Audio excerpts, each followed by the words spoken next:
गुरु पूर्णिमा महोत्सव की हार्दिक शुभकामनाएं। आषाढ़ मास की पूर्णिमा को गुरु पूर्णिमा का पर्व क्यों?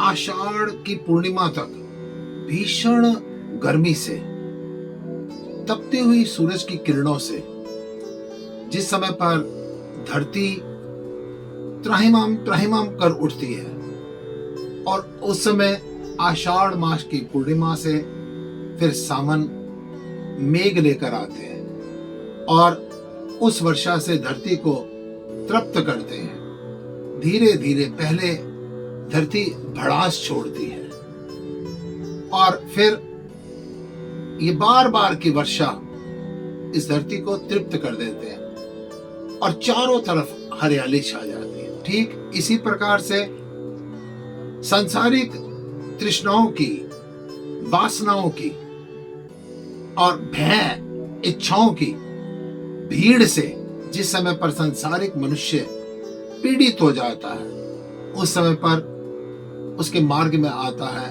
एक सतगुरु। उसके अमृत रूपी वचनों से जब धीरे धीरे उसकी पीड़ाएं, उसकी परेशानियां, उसकी इच्छाएं, उसकी वासनाएं धीरे धीरे धीरे धीरे जब शांत हो जाती हैं, पहले तो गुरु की चोट ऐसे लगती है कि मैं इतना परेशान हूं और ये सतगुरु कर क्या रहे हैं, मेरे को इच्छाओं की पूर्ति तो कर नहीं रहे। लेकिन धीरे धीरे जब लगता है कि संत सतगुरु इच्छाओं से ऊपर उठा रहे हैं, भय से ऊपर उठा रहे हैं, तो मनुष्य को शांति मिल जाती है। आषाढ़ मास की पूर्णिमा, गुरु पूर्णिमा, जैसे मेघ धरती को तृप्त करता है, ठीक ऐसे ही संत सतगुरु अपने शिष्य को तृप्त करते हैं। और दूसरी तरफ देखें, जब पूर्णिमा का संबंध गुरु के साथ रखा गया, तो शरद पूर्णिमा को क्यों नहीं रखा? क्योंकि पूरे वर्ष में अपनी पूरी कलाओं के साथ अगर चंद्रमा होता है तो शरद पूर्णिमा की रात को होता है, लेकिन फिर भी गुरु पूर्णिमा के लिए चुनाव किया तो आषाढ़ मास की पूर्णिमा का चुनाव किया। वो इसलिए क्योंकि शरद पूर्णिमा का जो चंद्रमा होता है बिल्कुल साफ आकाश, और उस आकाश में केवल कुछ होता है तो चंद्रमा होता है। और आषाढ़ मास की पूर्णिमा में चंद्रमा झिलमिल झिलमिल चारों तरफ बादल होते हैं। बादल यानी शिष्य, और ये बादल भी किस चीज से भरे होते हैं? जल से भरे होते हैं। ठीक ऐसे ही अकेले गुरु का कोई काम नहीं है। सतगुरु का काम है अपने शिष्यों के साथ, और शिष्य भी कौन से?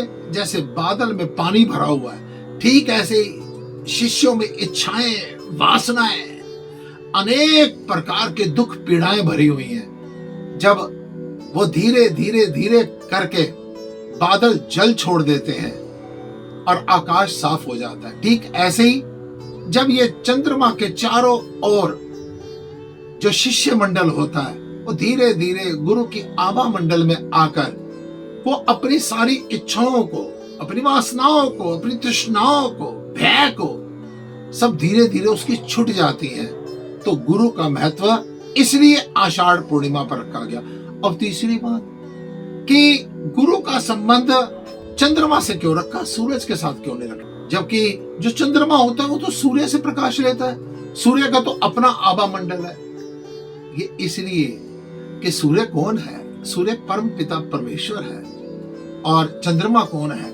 सतगुरु है। जैसे चंद्रमा सूर्य से प्रकाश लेकर सारी पृथ्वी के लोगों को आह्लादित करता है, शीतलता देता है, ठीक ऐसे ही संत सतगुरु भगवान का आश्रय लेकर अपने सांसारिक शिष्यों को तृप्त करते हैं। सूरज को सीधा देखने की शक्ति हमारे में नहीं है, ठीक ऐसे ही परमात्मा को सीधे प्राप्त करने की शक्ति साधारण मनुष्य में नहीं है।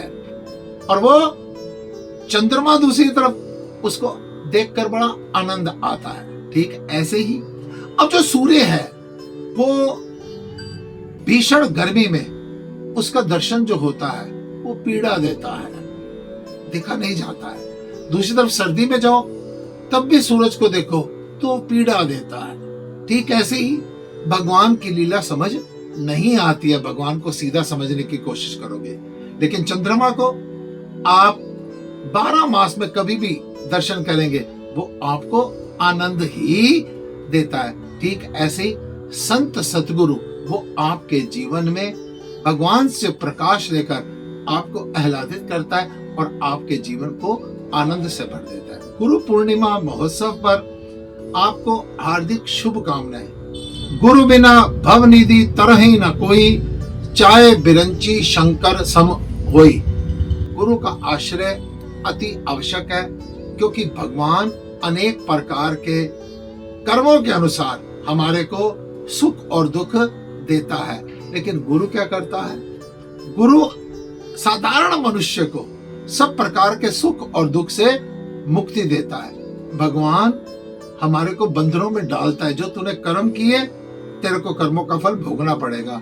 लेकिन संत सतगुरु वो ऐसा मार्गदर्शन करता है, हमारे को सारे बंधनों से मुक्त करके वो हमारे को परिचय करवा देता है परम पिता परमेश्वर। और वो भी कौन? अपनी आत्मा से खुद का परिचय करवाए, वो संत सतगुरु होता है। गुरु पूर्णिमा का अवसर आपसे कहूंगा कृतज्ञता व्यक्त करने के लिए अपने गुरु के प्रति, कि आपने हमारे ऊपर कितना उपकार किया।